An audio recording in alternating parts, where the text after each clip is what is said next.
Welcome one and all to another edition of the Defo Show with Lubie here on the 5 Reasons Sports Network, brought to you by Water Cleanup of Florida. It is rainy season in South Florida. Hurricane season's fast approaching. Do not find yourself caught at a loss. Have everything set up ahead of time with Water Cleanup of Florida. They have a membership plan, which is really cool, that if you get in early, if there's any storms, any major damages, when everyone's scrambling, you'll be at the top of the list. 954-579-0356 to get in touch with Water Cleanup of Florida. Again, 954-579-0356. Check out their membership plan. Get in there early. Join that program.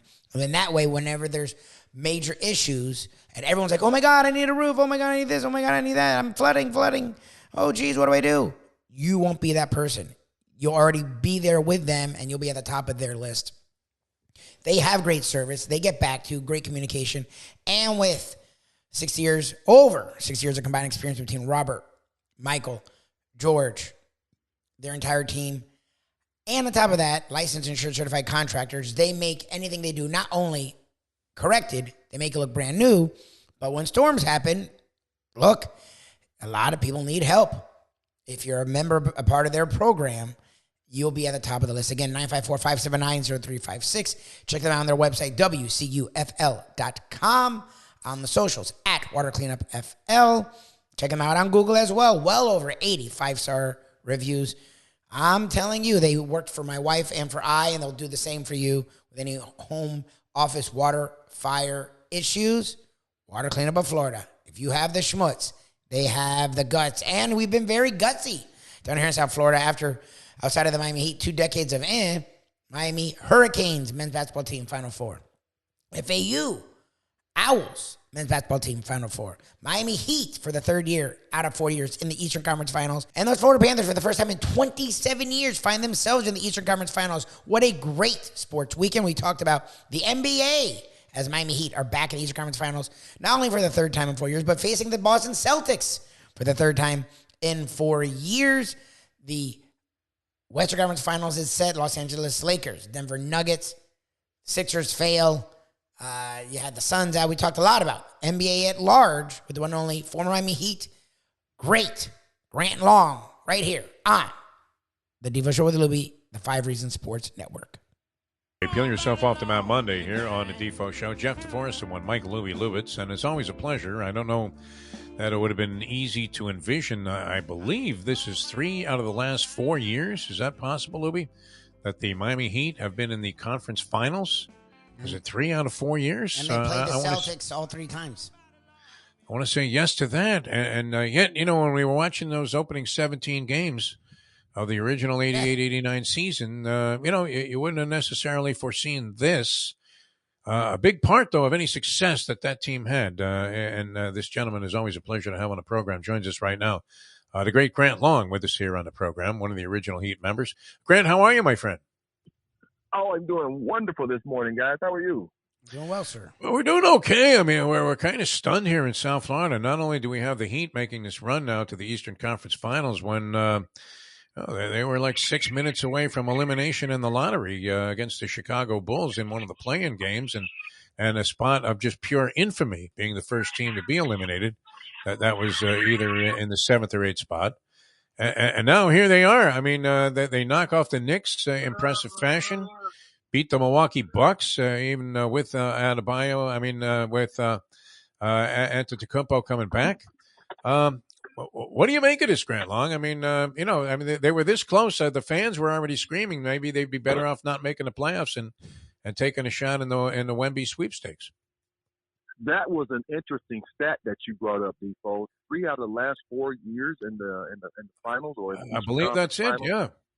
And you consider the talent that over the years that's been on that team. I mean, Shaquille O'Neal, Dwayne Wade, and LeBron James. That's an outstanding stat. I think it just holds true that Eric Spoelstra, probably besides Pop, the longest tenured coach in the NBA. I think that continuity and having Pat Riley, that whole system in place, really supports that statistic. This is what you're supposed to do when you have that kind of continuity and those kind of people in place, that personnel as far as front office and the guys that you are selecting to play on your team. this is what's supposed to happen. And it's great to see that it's happening. Like you said, though, who knew about it in the beginning of the season? There was so many things that seemed to go wrong, but they righted the ship, and now they're headed in the right direction.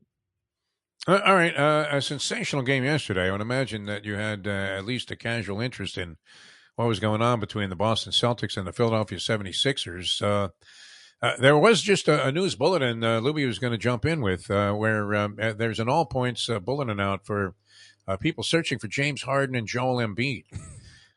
With Embiid, I don't know that we expected this, but with James Harden, that's amazing, the pattern of Game 7 failures that this man has had in big spots. If anything, you talk about, it's one thing to be Dan Marino, never win a ring, but you were always great. It wasn't your fault. But, I mean, this guy has collapsed any number of times, and he was awful in this game yesterday. Every time.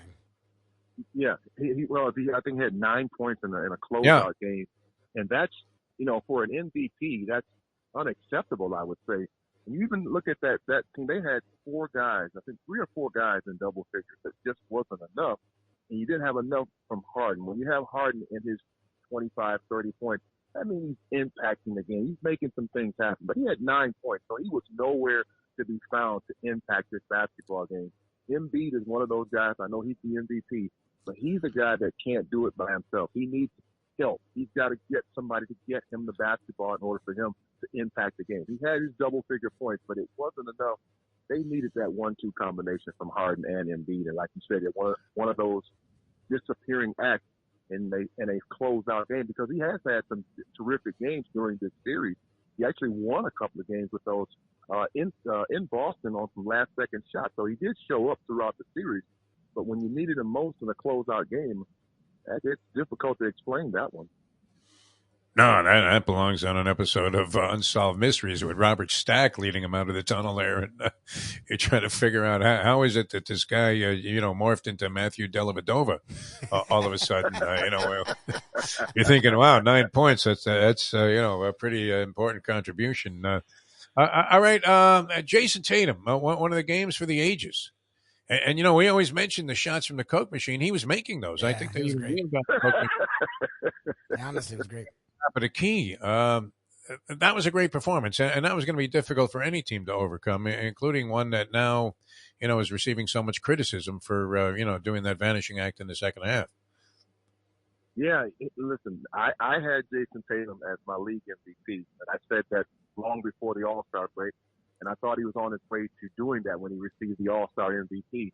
I thought, wow, this is going to be great. He's going to finish it off with the 3 trophies. He's going to get the All-Star MVP. He'll get the league MVP and the finals MVP. Well, obviously, he didn't get the league MVP, but he is certainly playing like an MVP candidate. To have the closeout game that he had, that's what you're supposed to do. When Philadelphia lost in Philadelphia, I said it's going to be very difficult for them to go to Boston and win a game, especially because Tatum had an outstanding game in Philadelphia to keep the game or move the game back to Boston. So he was going to be very tough to contain, and then he proved that to be true, having 51 points. And, they had no answer for him. He's an MVP. And next year, if he continues on this path, I'm giving it to him. I'm giving it to him right now. You heard it here first. Who's older, you or Al Horford? Grant Long. This fucking guy's been in the league forever. I mean, his dad looks younger than he does at this point. Tito. Yeah, Tito Horford, former UM star. Yeah, that's right. He just seems to sort of like Udonis Haslem. He's one of those guys that understands his role, understands how to play, and at the end of the night, he's impacted the game. For whatever reason, maybe 6 points, 9 points, 4, whatever the case may be, somehow he has impacted the game. And that's why he continues to be on somebody's roster, and not only just on somebody's roster, a playoff contending roster. You notice that's where he's always ended up, on a playoff contending team. He's that valuable. Grant Long, guesting with us here on the show. And I know Lubie wants to fire one at you. I'm surprised because he's been hard-pressed to contain himself. He goes on these Joe Pesci tirades when he starts talking about the Miami Heat. Even though, everybody's saying they're playing with house money, But Lubie, go ahead and fire away with Grant Long. I don't think I've cursed too much today. I mean, I accept where the Heat are in this series. The Celtics should be the overwhelming favorite. I just think it's funny that they are still totally discounted. Like, I get that the Celtics should win, and the Celtics also throw away games. We've seen that now for 4 years straight, where the Celtics literally will have 2-game stretches where you don't know what the hell happened, and Missoula's not been any better as a coach to bring him back. But look, what's interesting, Grant, is you've been around teams that, with expansion teams, but also teams that have contended. To see a team be so back against the wall that the Heat were at the end of the season, throughout the entire playoffs, where they've been discounted time and time again, what does that do for a team? Because we see the Heat seem to thrive there, which is so weird to me. Like, they've now gone to 3 straight Eastern Conference Finals, and every single year, whenever they've been up and in a great position, they always seem to sort of flounder, and it's when the world's going against them that they rise up. Why so often do we see professional athletes who we think should be self-motivated need that extrinsic motivation? Well, I mean, listen, you're getting into the Eastern Conference Finals. I don't think you need any extra motivation if you're in there and you're on your way there. But I'll say this about the Miami Heat: it's going to take. Everybody's sold on defense wins championships. I think that was true years ago.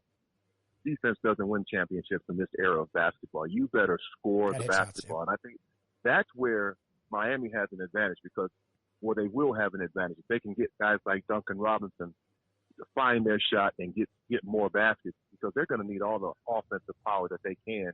And that's how you're going to win. That's how Miami's going to win this series. They've got to score. You can't expect to stop a Boston Celtics team with such great scores like Tatum and Jaylen Brown. These guys put the ball in the basket with regularity and at a high clip. You better be able to put points on the board because, like I said, if you're relying on defense to slow down this type of offense, you're sadly mistaken. So hopefully the Miami Heat can put their offense together. And it can't be one of those games, guys. Listen to me. It can't be one of those games where Jimmy Butler has 49 points and the next guy has 10. That's not going to win in this series. You've got to have equal balance scoring. Now, Jimmy can be a hero in the fourth quarter, but he can't have one of those blowout games where he's got 47, 48 points and nobody else has 10. That's not going to win in this series. In the anatomy of a lost series, you can often see the writing on an obituary column for the coach. In terms of his tenure, Monty Williams gets fired after, getting beaten by Denver, which I don't know that that's any great embarrassment, but nonetheless, and had great success over the last 4 years by any statistical standard, still loses his job. But you can't help but think that Doc Rivers. I mean, there are some people, Grant Long, that believe Joan Rivers or Mickey Rivers, Johnny Rivers. Any Rivers would be better than Doc Rivers as a head coach there, right? I mean, he's such a likable, affable guy. It's hard to put the knock on him. He seems like a really decent human being. But what do you hear about? I mean, like Doc Rivers as a coach, and will he be there in Philadelphia next year, in your opinion? Well, here's the question that has to be answered. Is it Doc Rivers or is the process run its course already? And that's what we've been waiting on. Everybody's talked about this process. Well, the process yielded an MVP and Embiid. The Philadelphia 76ers have yet to even get there to say, was it worth it? And that's what you have to ask yourself. Doc Rivers the problem, or is the process just run its course and it's over and maybe they have to retool and go through the process again? If you think these guys are good enough, then Doc Rivers is probably going to go.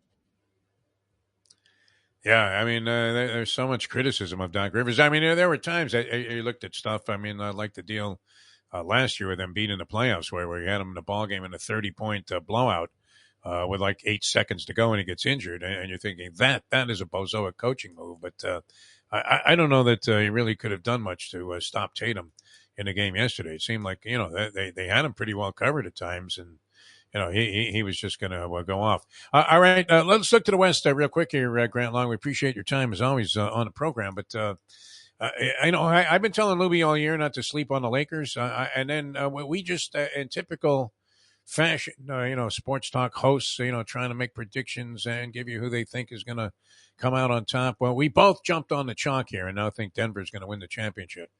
Can the Lakers get by Denver, and how do you see that matchup sizing up? It's L.A. and Boston in the finals. Oh wow. Oh wow. Okay. Wow. It's the old L.A. Boston rivalry rekindled. Wow. In Holy LeBron's Magic Johnson. 20th season. I'm just recreating the narrative here. But listen, it's going to be an uphill battle for the Lakers to beat Denver. But I just think the way that they're playing, come on, man, nobody expected the Lakers to be here. Now, what is it, 2-10 they started? Remember, Yes. they won the championship in the bubble, and then they didn't even make the playoffs. Yep. LeBron sitting at the end of the bench, Yep. not playing, disgruntled. Coaches get fired. Nobody thought the Lakers would be in this position that they're in. And especially in year 20 for LeBron, he's playing at a high level. Nobody thought that would happen, but it's happening.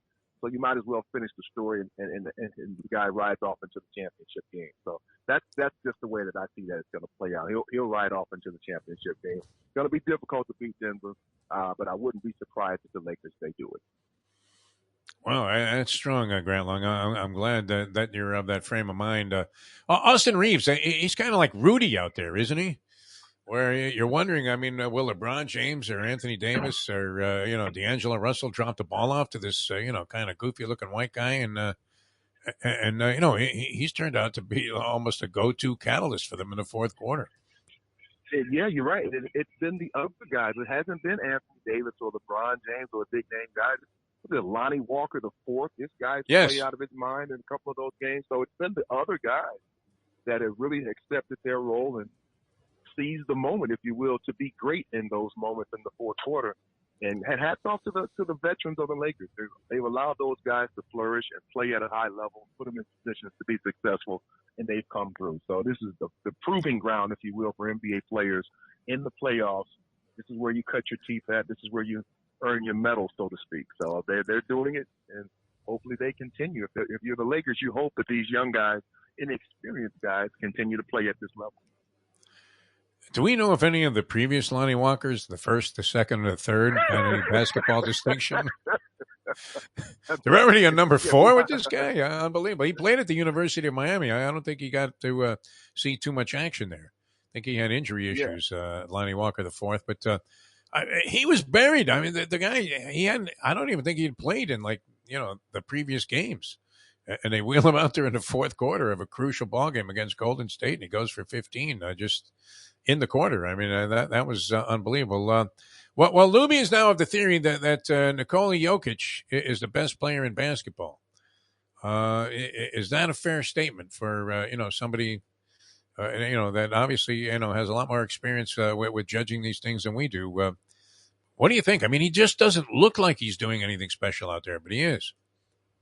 I think Lubie would have a whole lot of people that would agree with him, and I'm on that board. I'm on that bus as well. Lubie, he is outstanding, and he does it all. And he's one of those guys, when you talk about players or teams that play through, he touches the ball just about every single possession. So he's going to dictate what happens almost every possession that the Denver Nuggets have. Not many players are in that realm.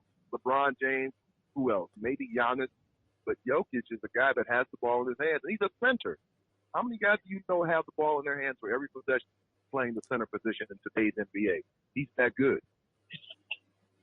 Yeah, and a great passer. I mean, almost Walton-esque when it comes to passing either out of a high or a low post. And then, comes through in the clutch, gets to the line, shoots free throws well. I mean, does a little bit of everything. And surprisingly, a presence even at the defensive end. Clever. Very clever with the ball, like a Vlade Divac, but to the third power. Yeah, well, with a little more firepower offensively than Vlade had. All right, and certainly if he ever becomes a GM, let's hope he does a better job than Vlade did in, right. 30 years in Sacramento that they were involved in the process. They should have had a process server come and throw him out of the office there, Vlade Divac. Seemed like a pretty good guy. What was that trade? He made some hideous trade. The We used to play a clip Cousins from trade. The DeMarcus Cousins trade. It was a freaking. Well, oh yeah. He had a chance to get Luka Doncic. He said he didn't want to get him because he had some beef with his dad years ago. Yeah, so I mean, it was a pretty ineffective run there in Sacramento. Ran right into the ground. Grant, always a pleasure, my friend. We thank you so much for joining us. How nervous are they in Detroit? A 14% chance in the Wemby sweepstakes. What's the story there? I mean, is this going to be like a Kareem Abdul-Jabbar, Neil Walk kind of draft where, somebody gets Wemby, and you're hoping it's not San Antonio or Houston. What's the feeling in Detroit? Well, remember I said it first. I think he's going to San Antonio. Greg Popovich rises from the ashes once again. Wow. But, we're hoping in Detroit that we can get him, but I think he's going to San Antonio. That'd be quite the thing. I mean, you would have enough young stars there on the Pistons roster to make you think even Dan Campbell could coach them into a playoff spot. It'd be good on those motivational talks during the timeouts. It'd be great to have them mic'd up. All right, Grant, always a pleasure, my friend. Thanks so much. It's always a gas talking to you, and appreciate your opinion. Lakers-Celtics in the finals for the NBA. Grant Long, ladies and gentlemen. The NBA would love always a pleasure, my friend. Thanks for joining us on the show. Thank you, guys. It was a very eventful weekend, not only for the Miami Heat, but for the Florida Panthers. The Panthers, the 8th seed, facing the greatest regular season team in the Boston Bruins, facing the then favorite Toronto Maple Leafs Dispatch. Both of them, the Bruins in 7 games, the Maple Leafs in 5. The Miami Heat take out the New York Knicks in a tough game 6-game series. Took out the number 1 seeded, then NBA title favorite, Milwaukee Bucks in the first round. Now they take on the Boston Celtics, widely considered the favorite in the NBA. I think the Nuggets finally are getting credit, and they may be the favorite at the time, but the Celtics finished strong against the Sixers. Embiid, Harden, nowhere to be found in Game 7. Harden made a career of that. Embiid, a lot of people thought you'd see him show up. He did not. He was horrendous, and then didn't even own it, was blaming his entire team when he's the freaking MVP. What a joke for the Sixers at the end. The Celtics found their way. Jason Tatum was tremendous, putting up 51 points, the most points in a Game 7, I think in playoff history. Going to be a tough test for the Miami Heat. They beat them in the bubble. They lost to them last year in 7. We'll see what Jimmy Butler we have. He'll get almost a week off between Game 6 of the Knicks series until Game 1 in the Eastern Conference Finals. So looking forward to that series. It's going to be interesting. The Celtics will be the favorite, and they should be. But you don't count out that Heat culture, as we've seen. And the Florida Panthers taking on a juggernaut in the Carolina Hurricanes. They've been phenomenal in these playoffs. But again, the Florida Panthers have just found a way to keep moving. Excited for both of those series. We talk a lot about that. Check us out each and every morning right here on 5 Reasons Sports Network with Defo on 5 with Lubie. Check us out each and every morning on South Florida Live from 7 to 9. And you can check out our national podcast, The Believe Network, BLEAV.com. Search After Hours. For Jeff DeForest, I'm Mike Lubie Lubis. Check us out. Lots of days with the South Florida content. The Devo Show with Lubie on the 5 Reasons Sports Network. Hey, folks, Tony Segreto here. Let me ask you a question. What do you look for when you go out to eat? Good food, obviously. Friendly atmosphere, not too loud, but good energy, reasonable prices, and a place where you feel comfortable. All those ingredients, no pun meant there, are hard to find unless you're talking about the Texas Roadhouse. You see, they encompass all of those attributes. Really, really good food, amazing atmosphere, good for a family, good for a date, or just a night out for yourself, and prices that will make you extremely happy. Their ribs, unmatched. Steaks, hand-cut every day. Everything, and I mean everything, is made on site, including their incredible bread. It's the one day, folks, that you can forget about low-carb diets. Trust me when I tell you, Texas Roadhouse, your restaurant, your destination when you say, where should we go and eat tonight? These days, we're all looking for comfort anywhere we can find it. Thank goodness for Landlubbers Raw Bar and Grill in Plantation, because they are making sure you are as comfortable as possible. First of all, they're not only open for delivery and pickup. All you have to do is go to landlubbersbarandgrill.com for both pickup and free delivery. You're going to have the best wings in the world. You're going to have a great burger. You're going to have their amazing soups. Again, Landlubbers, Raw Bar, and Grill. It's nice and easy. Just go to landlubbersbarandgrill.com for both your pickup and free delivery. Thank goodness for Landlubbers for making you always feel right at home. Play the ponies in style at Champions, the outstanding simulcasting room at beautiful Hialeah Park. Yes, the grand old lady of thoroughbred racing has never been more vibrant, and you can wager on the races from the top tracks around the country while enjoying a cocktail at the Brass Rail Bar or any of the fine food served throughout the facility. If poker is your game, you're covered in style, and you can play all your favorite Vegas-style games, including blackjack, craps, and roulette, in Hialeah Park's sizzling hot casino. Get a player's card when you walk through the door for all kinds of generous amenities, including our favorite, free play, when you come out to the ultimate casino and entertainment destination, Hialeah Park.